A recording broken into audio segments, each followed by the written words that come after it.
Assalamualaikum warahmatullahi wabarakatuh. Innal hamdalillah wassalatu wassalamu ala Rasulillah wa ala alihi wa sahbihi wa man tabi'ahum bi ihsan ila yaumil qiyamah. أعوذ بالله من الشيطان الرجيم بسم الله الرحمن الرحيم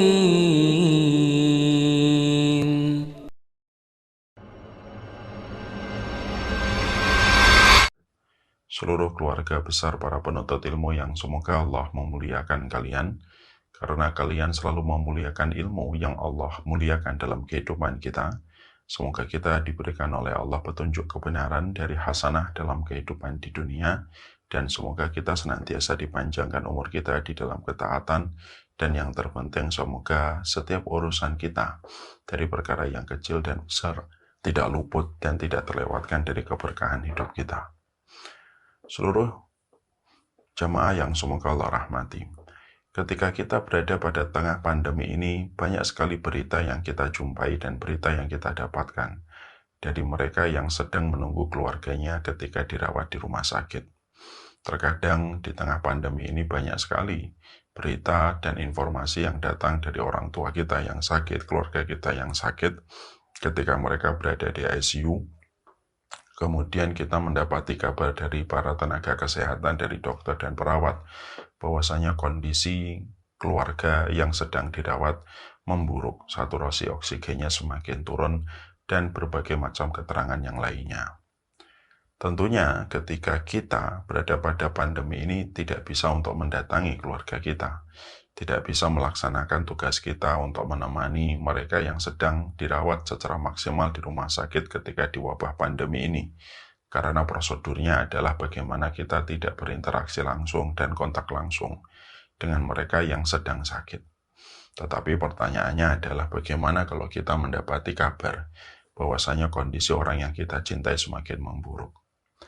Kalaupun ada di antara kita yang tiba-tiba mendapati kabar yang semacam itu, naudzubillahi min dzalik, maka ketika kabar itu datang kepada kita, pastikan yang pertama kita harus menenangkan hati kita.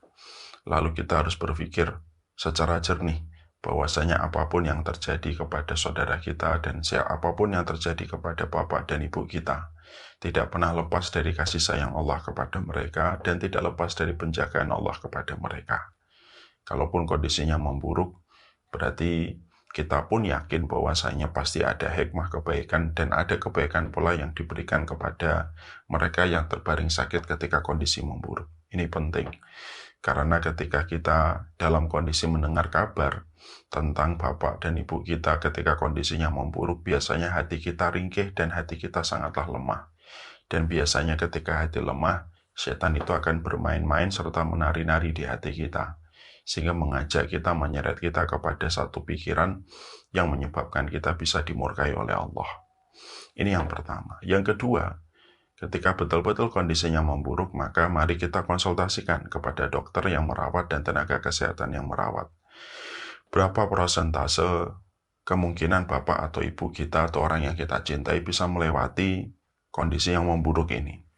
Kalau memang dikatakan kepada kita bahwasanya kondisinya memburuk dan kemungkinan besar di bawah 50% kemungkinan untuk hidup dan di atas 60% kemungkinan untuk lewat ataupun meninggal dunia, maka kalau berita ini yang kita dapatkan dan berita ini yang harus kita terima, naudzubillahi min dzalik, nasallallahu alaihi wasallam, maka yang kita lakukan adalah kita mencoba untuk kemudian berdoa.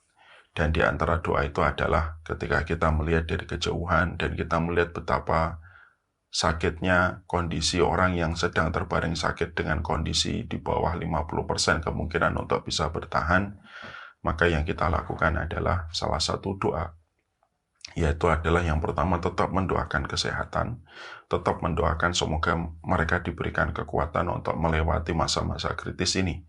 Tetapi kalau memang kondisinya semakin memburuk, maka yang kita lakukan adalah kita gelar, kita ambil wudhu, kita kemudian sholat sunnah mutlak, diperbanyak doa.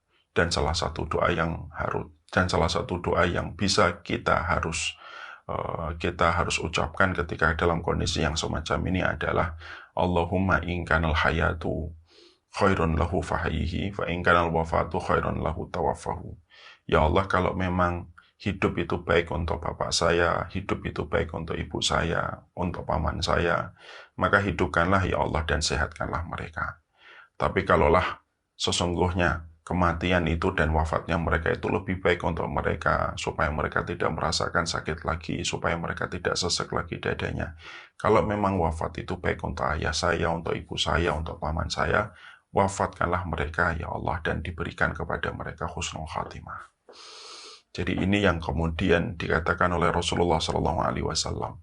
Kalaupun kita harus terpaksa mengucapkan doa, ucapkanlah doa ini. Jangan kita meminta semoga dimatikan supaya nggak sakit. Jangan hanya berhenti di situ. Rasulullah tidak pernah memberikan contoh doa yang semacam itu.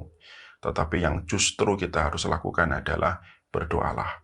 Kalau memang kondisinya semakin memburuk, ambil wudhu, ambil sajadah, kemudian berdoa kepada Allah, dan kita berkata kepada Allah yang menggenggam setiap kehidupan dan kematian setiap hambanya tanpa terkecuali. Ya Allah, kalau memang hidup baik untuk ayah saya, maka hidupkanlah ya Allah, sehatkanlah, supaya aku bisa bertambah khidmah dan bisa memperbaiki kekurangan dan kesalahan saya sebagai manusia, sebagai anaknya. Tapi kalau memang wafat itu baik untuk ayah saya, daripada beliau merasakan beratnya sakit, perihnya rasa yang dirasakan di hatinya, di dadanya, maka kalau memang wafat itu bisa meringankan bebannya dan rasa sakitnya, maka wafatlah ya Allah. Dan berikanlah kepadanya husnul khatimah di dalam kewafatan dan kematian ini ketika mereka harus berpulang melalui pintu yang bernama pandemi. Saya tahu betul, mengucapkan doa ini sangat terasa berat, tapi terkadang ada satu kondisi yang memang mau tidak mau kita harus mengucapkan doa ini. Karena konsekuensi yang kita hadapi dari berita-berita yang dari kondisi orang yang kita cintai di hadapan kita. Walaupun ini berat, tapi ini merupakan bagian dari episode kehidupan yang harus kita lewati. Maka inilah yang kemudian kita harus lakukan. Jangan hanya bingung, jangan hanya nangis ketika kita mendengar kabar dari ICU. Kemudian kita hanya nangis, kita tidak menggelar sajadah, kita kemudian tidak sholat, justru kita tidak berdoa. Padahal pada saat itu ketika kita sudah tidak bisa dekat dengan mereka yang kita cintai untuk berada di sampingnya, untuk mentalkinnya, maka ketika satu pintu tertutup, maka lakukanlah dengan membuka pintu yang lainnya, yaitu adalah dengan kita berdoa. Terus meminta kesembuhan. Terus meminta kesehatan orang yang kita cintai. Tapi kalau kondisinya semakin turun, semakin kritis, itu pun kalaupun terpaksa. Maka kata Rasulullah, wa in kana la budda minhu fa'ilan. Kalau memang harus terpaksa meminta karena beratnya rasa sakit yang kita lihat dari orang yang kita cintai, katakanlah dengan doa tadi. Ya Allah, kalau memang hidup baik untuknya, hidupkanlah dan sehatkanlah. Kalau memang kematian baik untuknya, wafatkanlah dan berikanlah kepadanya kematian husnul khatimah.